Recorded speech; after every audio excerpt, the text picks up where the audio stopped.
My name is Brian Breakstone. I'm the CFO and a partner at Waterfall. I also help lead the strategic initiatives across the firm, both at the management company and at the fund level. Waterfall launched in 2005, so we're right at our 20th anniversary. We are a high-yield structured credit manager that focuses on specialty finance opportunities within asset-backed securities, loans, commercial mortgage areas, private credit, and a number of other sectors.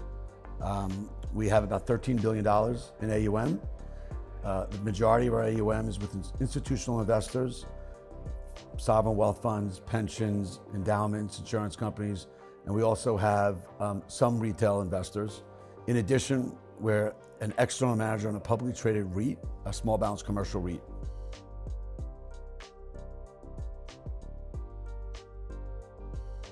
Perfect question and just a perfect time because we're dealing with it right now. We've had retail investors technically going back to inception with some small amount of high net worth individuals. We've also had about 8-9 years ago, we had a 40 Act and UCITS fund.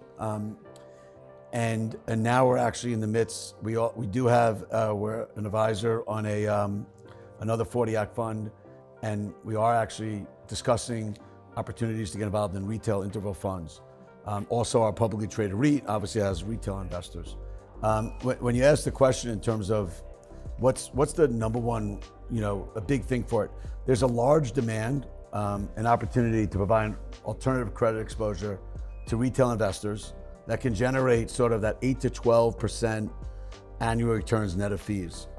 So the real challenge is we have the ability to provide those returns and just find the right avenue to tap that investor base in a way that has the right liquidity profile and can deal with all the operational complexity and other type of challenges that you have with retail that you don't really have with institutional.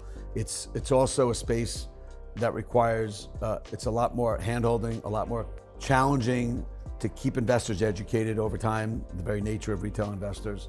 So there's pros and cons, and then there's also the fee components to it.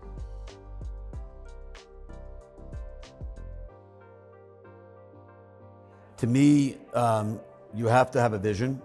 You have to have buy-in from all levels of the firm, especially from senior management. You have to have the right combination of a long-term vision and short-term quick wins. But at the end of the day, the goal of data is to, first and foremost, how is it going to help investors? How is it going to help the firm? How is it going to help employees do their jobs better? How is it going to create more scalability? In today's day and age where there's constant fee pressure, management fee pressure especially, that leads to what's called FRE pressure, fee-related earnings pressure. How can we use data to make better business decisions in a cost-effective way, in a timely manner, and in a way that people could understand it? And the other key thing about data is ultimately getting to a point where you have one source. So the challenge that people have is so many different constituents across the firm are using the same data in bits and pieces in different ways. And what I see and so many of my peers see is you see the same ultimate data getting reported and it's not the same. It's not. So the most important thing is to have one source that can't be changed. So anywhere that data goes, it's accurate and it's been already vetted. And even the most sophisticated firms to the most unsophisticated firms, people will be shocked how often that doesn't count. So have a vision about one source data, integrate technology solutions into the investment teams, into the investment part of the business. And again, that happens by showing the value add and also making sure you have buy-in across the organization.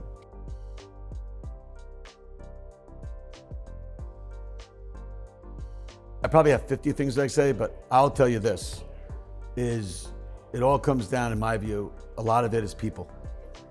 Put aside and culture.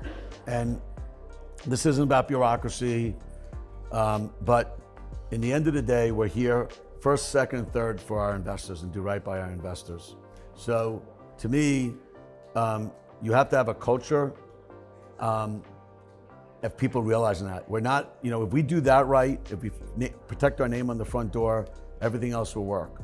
So to me, it's, there's so much institutional knowledge that goes on in our business. This is not an assembly line where you could just plug and play people and you click a button. I mean, if you're trading long, short equity, and that maybe works, but for doing the businesses that most of the people who are at this conference at, and especially where I'm at Waterfall, you cannot replace institutional knowledge.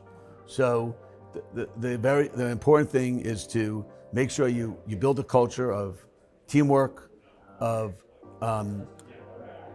making sure people understand what we're doing, bigger picture, front to back, and people aren't siloed as much as you can do that. One team approach. I know at Waterfall, we really pride ourselves. We have one floor in an office, 160 people, well, a few people who work in different overseas, and we're just one team.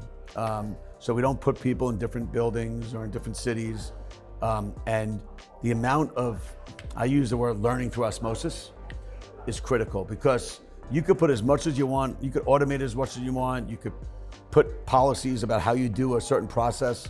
You cannot replace institutional knowledge. So a firm, a culture of learning, of developing people, of creating mobility opportunities, and for people feeling, even though not everybody's technically an owner of a firm, people feeling like they're acting like owners and not that it's just a job.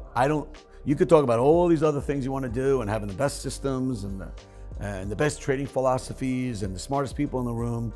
To me, what differentiates you is having the right culture and the right environment. Sure, you have to perform, you have to do right by your investors. People feel great about that, but having the right environment for people to learn and grow is going to minimize that risk of losing institutional knowledge.